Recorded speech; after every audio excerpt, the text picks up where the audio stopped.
Right now, the world is in an AI race.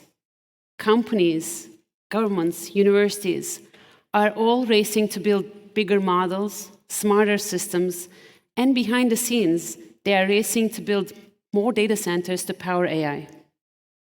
But there's a problem. We are running headfirst into the limits of our infrastructure. The power grid includes all the infrastructure, power plants, transmission lines, and all, to generate and deliver power to our homes, our businesses, and now to AI data centers. In the United States, the grid operators are reporting that new AI data center projects are requesting power loads equal to entire cities. In some regions, utilities simply can't keep up. So when you hear AI data center, what comes to mind? For many, it's one thing: energy hogs. And they are not wrong. AI is dramatically accelerating the electricity demand of data centers. Just training GPT-4 is estimated to have consumed around the annual electricity use of thousands of US homes. In another striking example, in Ireland, nearly 20% of the nation's electricity is drawn by data centers today. And these are not just statistics. They are also community stories. In the data center alley in Virginia, residents recently saw higher electricity bills, 20% higher already compared to just a few years ago, as utilities scramble to serve massive new AI facilities. So, energy hog label seems well-deserved, but that's only half the story. Here is the new view. These facilities are not just energy-hungry brains, they can also be the muscles of the grid, flexing on demand. Unlike our homes or hospitals, AI data centers run jobs that are predictable, controllable, and often delayable. That makes them ideal to help balance supply and demand on the grid. By making AI data centers power flexible, we can connect them much more rapidly to the grid, while at the same time making electricity more affordable and resilient. What's more, the AI boom is arriving just as the renewable boom is also taking off. Wind and solar don't follow our schedules, but data centers can, which means we can align the rise of AI with the rise of clean energy, if we are bold enough to rethink their role. All this transformation to power flexibility didn't just come out of thin air. It builds on decades of research on energy-efficient computing, scheduling, optimization, and many others. I've lived this journey myself. Early in my career, I asked a question that many found unrealistic. Could computer systems adapt their behavior depending on power grid needs, but without breaking their performance promise to their users? At the time, this sounded radical, because why would we ever design a system that would slow itself down on purpose? But then came the breakthroughs. First, we discovered not all computing tasks are urgent. Some can wait for minutes or hours, and some can be slowed down without anyone really noticing it. For example, a researcher analyzing hundreds of medical images with AI may be okay with waiting just a little longer. Or if you are fine-tuning your AI model over the course of the next few days, you may be okay with slowing it down for just a few hours. This inherent flexibility in computing gives us the flexibility we need to manage power. Second, we reframe the problem. Instead of asking, how do we compute as fast as possible, we asked, how do we make computer systems meet the constraints of the power grid, while at the same time still delivering on user performance agreements? This shift led to new strategies, capping power, shifting workloads, and provisioning the data center as a flexible reserve to the grid. A key aspect here is that we do keep the performance promised to users, so it's not arbitrary.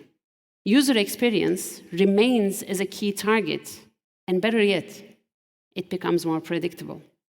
So we built prototypes on real data center servers, and they worked. Systems that could follow a power target while still delivering results. But all this journey wasn't smooth.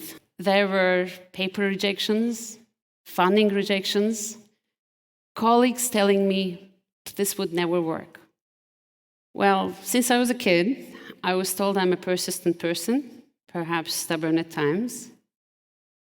And bold ideas require persistence, because change almost always looks impossible before it looks obvious. So you take that feedback, you reframe it again and again, and you keep building, you keep proving. So what began as scribbles on a whiteboard 12 years ago is now running on real AI data centers. Why does this matter now? Because the power grid's challenge isn't just to generate more power, it's about timing. Solar gives us a glut of electricity at noon, but demand might peak in the evening. Wind might be abundant one day and scarce the next. Nuclear takes decades and billions of dollars to build and is often hard to locate in urban areas. Batteries are critical, but scaling them is costly, slow, and often not environmentally clean. Meanwhile, AI data centers themselves face 5 to 7 year wait times just to connect to the grid in places like Virginia. In AI time, where technologies shift in a major way every 6 months, 5 to 7 years is an eternity. So here's the opportunity. With the right orchestration, AI data centers can be flexible today. No waiting, no new massive power infrastructure construction. They can soak up excess solar in the afternoon, scale down at peak times, and act as virtual batteries today. And the stakes are real. Take Texas, August 23. During a brutal heat wave, the rising electricity demand pushed the grid to its limits. Wholesale electricity prices spiked over 800% in a single afternoon. So flexible loads, if they were widely available, could have reduced the costs and could have prevented the emergency alerts that went to the consumers. So we have two opportunities here. One, we can make current data centers flexible and help prevent blackouts and reduce electricity costs. Two, and perhaps the more significant, by making future data centers power flexible, we can connect them much earlier without waiting for major power grid upgrades. If we ignore this opportunity, we are not just wasting renewable energy, and we are not just raising our electricity bills.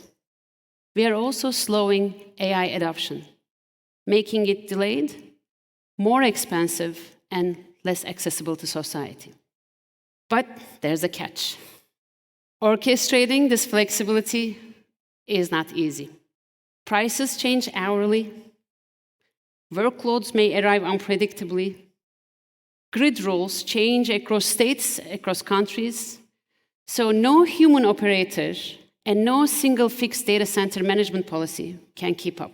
This is where AI itself comes back into the story. The very technology driving this unforeseen demand is also probably the only thing smart enough to tame it. AI can learn patterns, anticipate grid needs, and coordinate across data centers, across utilities, even nations, in real time. Imagine a data center or a whole network of them as an orchestra, with hundreds of instruments all playing at once. Left on their own, it can sound like chaos. But bring in a conductor, suddenly all that noise turns into music. The conductor, in this case, is AI. AI can direct data center operation so that the data center can precisely match power constraints depending on what the grid needs, what power is available, and what users demand. The result is harmony. Reliable electricity, efficient computing, and a system that works beautifully together. And that's exactly what we've built. We built software that slows down, speeds up, or pauses workloads in a data center, or shifts workload among data centers.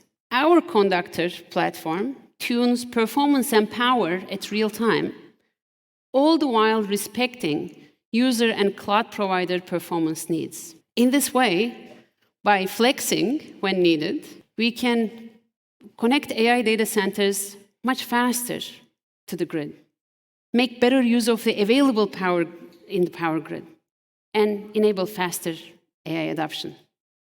I've been inside this story, from an idea that once seemed impossible, to prototypes in a lab, to systems now running in the field. And I believe this is just the beginning.